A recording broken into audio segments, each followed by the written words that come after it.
Assalamualaikum warahmatullahi wabarakatuh. Perkenalkan, nama saya Jody Kurniawan dengan NIM B1011231090 dari Program Studi Ekonomi Pembangunan. Pada video ini, saya akan mempresentasikan hasil makalah saya tentang kebijakan tarif dalam perang dagang AS Cina terhadap ekspor elektronik Cina ke Amerika Serikat dan pertumbuhan ekonomi Cina periode 2015 sampai 2023. Oke, kita akan masuk ke fokus penelitian. Latar belakang penelitian ini adalah hubungan perdagangan Cina dan Amerika Serikat yang sangat besar, terutama pada sektor elektronik. Cina merupakan pusat manufaktur global, sementara Amerika Serikat adalah pasar tujuan utama. Namun, tahun 2018, hubungan negara mengalami tekanan akibat perang dagang Amerika Serikat dan juga Cina. Karena itu, fokus penelitian ini adalah melihat dampak kebijakan tarif terhadap ekspor elektronik Cina ke Amerika Serikat serta hubungannya dengan GDP Cina. Masuk ke data dan metodologi.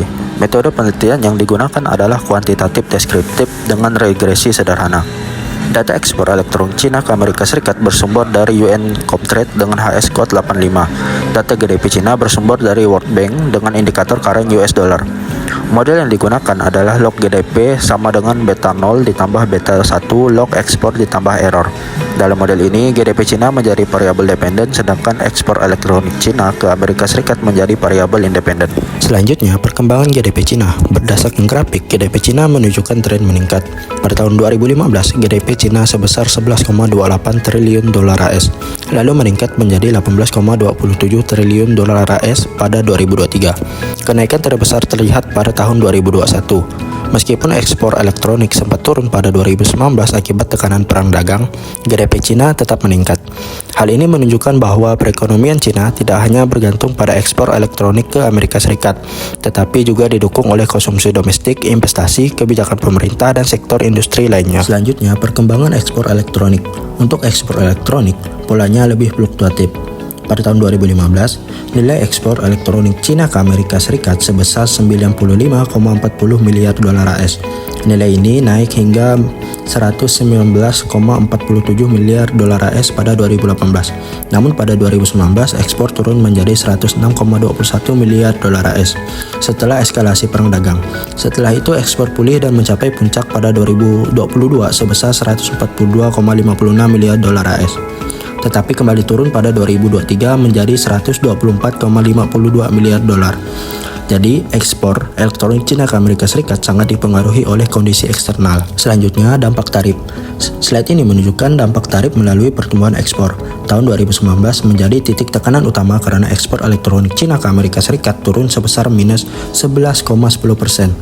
Penurunan ini terjadi setelah eskalasi tahun 2018. Tarif membuat harga produk menjadi relatif lebih mahal di pasar tujuan, sehingga daya saing produk bisa menurun. Namun, penurunan ini tidak hanya disebabkan oleh tarif, karena faktor lain seperti permintaan global, nilai tukar, dan perubahan rantai pasok juga berpengaruh. Masuk ke bagian hasil. Hasil regresi menunjukkan bahwa koefisien ekspor elektronik adalah 1,19 dan bernilai positif. Artinya, peningkatan ekspor elektronik berkaitan dengan peningkatan GDP Cina. Nilai probabilitas sebesar 0,03 lebih kecil dari 0,05, sehingga pengaruh ekspor signifikan secara statistik. Nilai R-square sebesar 0,85 menunjukkan bahwa sekitar 85,61% variasi GDP dalam model ini dapat dijelaskan oleh ekspor elektronik. Hasil ini mendukung teori export-led growth, tetapi tetap perlu diingat bahwa GDP Cina juga dipengaruhi faktor lain seperti konsumsi domestik, investasi, dan kebijakan pemerintah. Masuk ke slide terakhir, kesimpulan dan saran.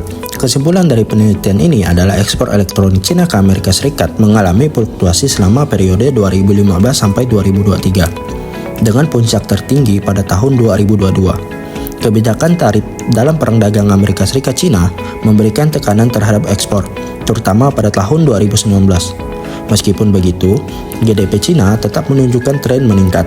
Hasil regresi menunjukkan ekspor elektronik berpengaruh positif dan signifikan terhadap GDP Cina. Untuk ke bagian saran, Cina perlu melakukan diversifikasi pasar ekspor, meningkatkan nilai tambah dan inovasi produk elektronik, serta penelitian berikutnya dapat menambah variabel lain agar hasil analisis lebih lengkap.